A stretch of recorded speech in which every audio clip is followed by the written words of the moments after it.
Nueva semana, nuevo vídeo, bienvenidos a Qued.g, tu canal de computación cuántica. La última semana estuvimos hablando del VQLS, un algoritmo variacional capaz de resolver sistemas de ecuaciones lineales. Este no es el único algoritmo que resuelve este tipo de sistemas, existen otros como el HHL, que no son variacionales, son más complicados de implementar, pero también tienen su letra pequeña. Entonces, bueno, es algo que vamos a ver en próximos vídeos. Pero hoy nos vamos a centrar en ver cómo implementar, vamos a ir al notebook, para entender el último algoritmo del que estuvimos hablando. Dicho esto, comencemos.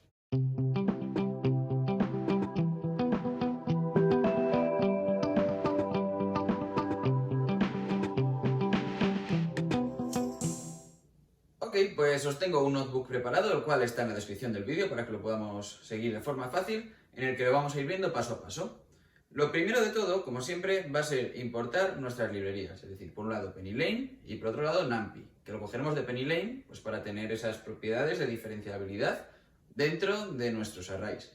De esta manera, recordemos que vamos a definir nuestro sistema lineal a partir de una matriz A, que va a marcar los coeficientes, y un vector B. De esta forma, nuestro problema en este caso lo que nos planteaba es que íbamos a tener 40 animales y 120 patas. Entonces el sistema nos quedaba de la siguiente manera. Si no lo habéis visto el vídeo anterior, en este caso va a ser completamente necesario para entender todo lo que estamos haciendo. Así que os dejo aquí enlazado para que podáis volver si os hace falta. Dicho esto, lo que tenemos que hacer, el primero de los pasos, era normalizar B, ya que este era el primer problema que nos encontrábamos. Si queremos introducir B, un vector, dentro de un ordenador cuántico, pues bien, tenemos que tenerlo un vector normalizado. Entonces, en primer lugar, calculamos la norma, que no es más que la raíz cuadrada de la suma del cuadrado de cada uno de los términos, y después dividimos B entre la norma. En este caso, vamos a ir ejecutando, obtenemos ese valor para nuestro vector B. Entonces, dicho esto, el siguiente paso era descomponer A, ya que A no es una matriz unitaria, no la podemos convertir en unitaria directamente, pero lo que sí que podíamos hacer era ponerlo como una combinación lineal de matrices unitarias. En este caso, nuestra matriz A iba a ser 3 medios la identidad, menos 1 medio la puerta Pauli Z, más 5 medios la puerta X, menos 3 medios el producto de Z por X. Entonces, esto lo vamos a codificar de la siguiente manera.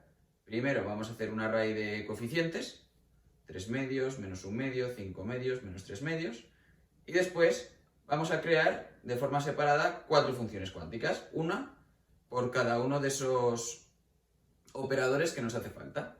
Pues a A1 lo llamamos la identidad, Pauli Z, Pauli X y al final Pauli X, Pauli Z. Porque recordemos que expresarlo como Z por X lo que quiere decir es que primero vamos a ejecutar X, el de la derecha, y luego Z. Pues eso nos queda de la siguiente manera. Y vamos a introducir todas estas funciones cuánticas en una lista. Por lo tanto tenemos tanto CS, los coeficientes, como las AS, las descomposiciones de A. Que en particular podemos hacer la comprobación de que realmente esta combinación lineal genera la matriz A de la siguiente manera.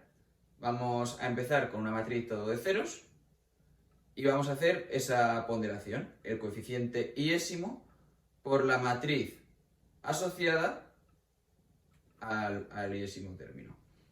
En este caso, aquí tengo un 0 porque hace referencia a en qué qubit lo vamos a aplicar. Entonces, si lo ejecuto, obtenemos que esta suma ponderada nos da 1, 1, 4, 2, que es justo la A que define nuestro problema.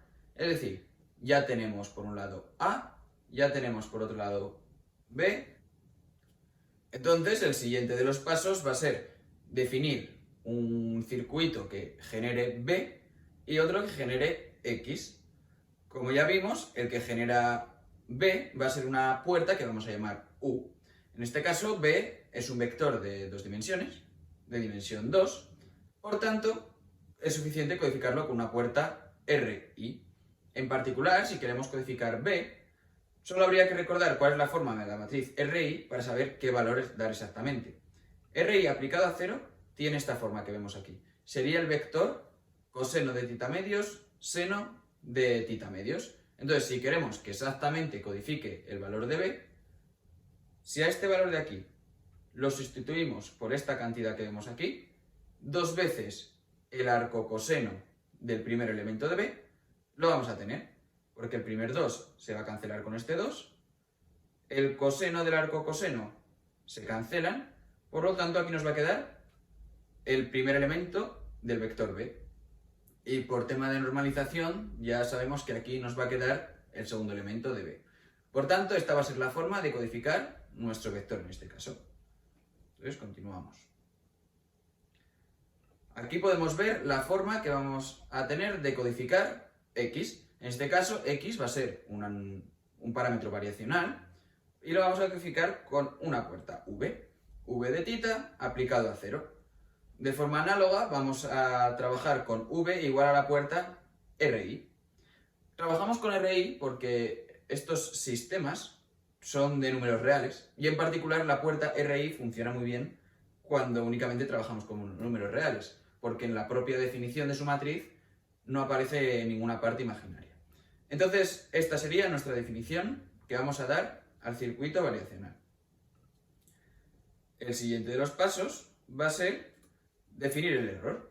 Y el error ya vimos que iba a estar definido de la siguiente manera, donde tenemos ahí los coeficientes, tenemos puertas v, la puerta a sub j, etcétera, etcétera.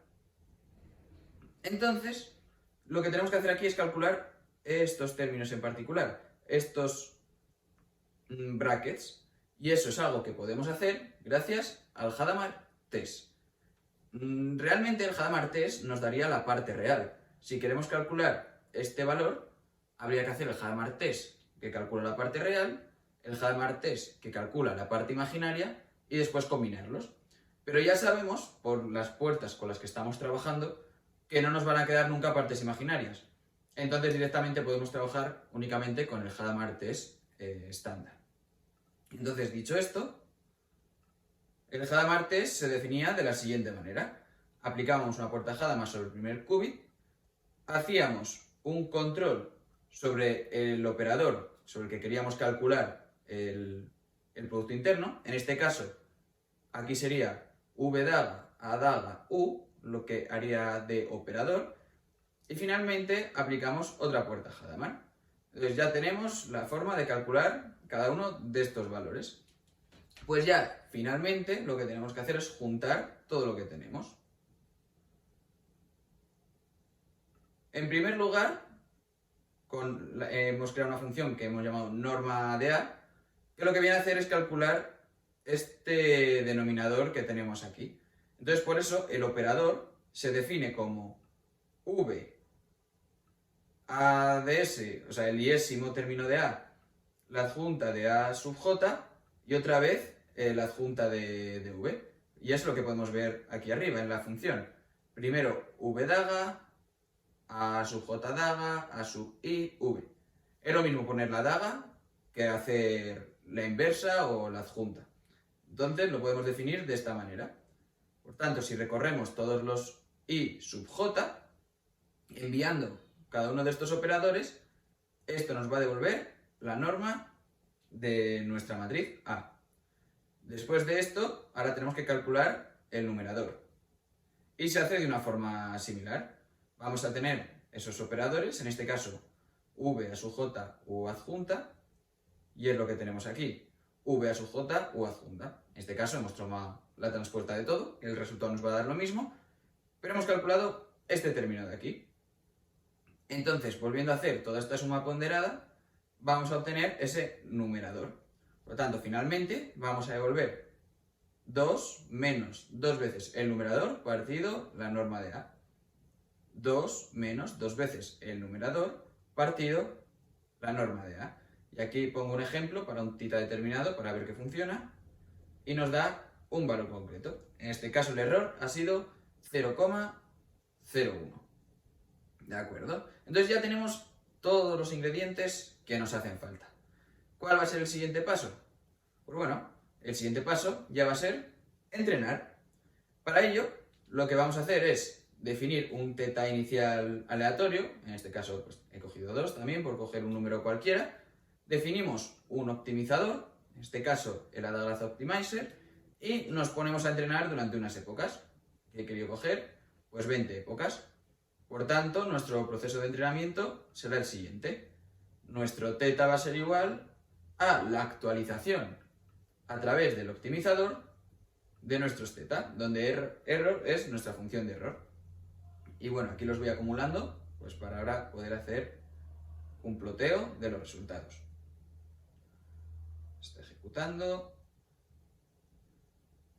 y ya estaría.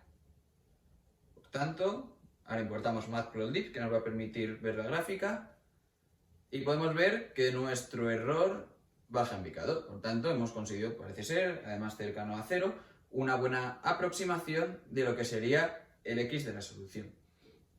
De todas formas, el paper original no nos garantiza que vayamos a encontrar un X tal que A de X sea igual a B, que al final es lo que nosotros queremos, ¿no? Resolver nuestro sistema implica A por X igual a B.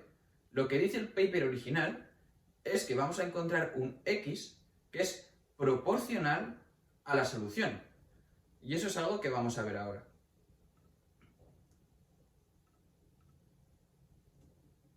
Aquí, como podemos ver, si ahora calculamos cuál es el valor de X, básicamente es lo que estamos haciendo aquí, preguntar cuánto es V de tita aplicado a 0, podemos ver que nos sale 0,70, 0,70.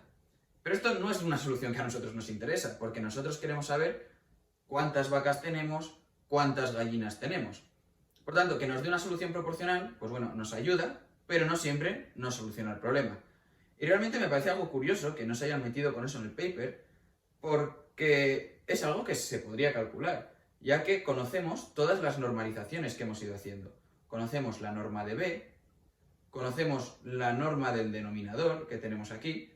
Entonces, jugando con ella de forma un poco astuta, podemos llegar a reescalar nuestro vector.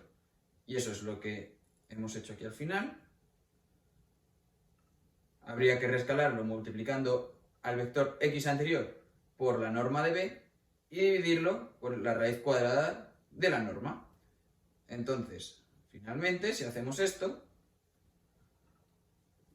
nos va a salir como solución que tenemos 20 vacas y 20 gallinas. Y en este caso es correcto, porque si vamos a nuestro sistema, estábamos diciendo que teníamos 20 animales en total. Y eso está bien. Si tenemos 20 vacas y 20 gallinas, tenemos 40 animales. Y por último, decíamos que teníamos 120 patas. Y eso también es correcto. Y es que si tenemos 20 vacas, 20 por 4, 80. Si tenemos 20 gallinas, 20 por 2, 40. 40 más 80, 120 patas en total.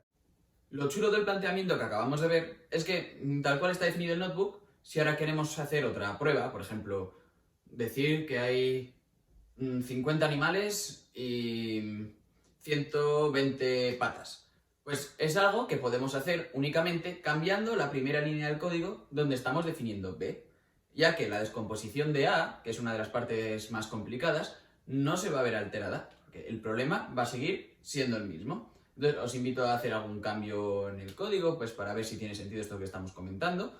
Y nada, pues seguir avanzando, familiarizándose con estos frameworks de programación, porque al final cada vez hace falta saber un poco más detalle en cómo funcionan, y espero pues que hayamos aprendido un poquito más. Gracias por estar ahí y nos vemos la próxima semana.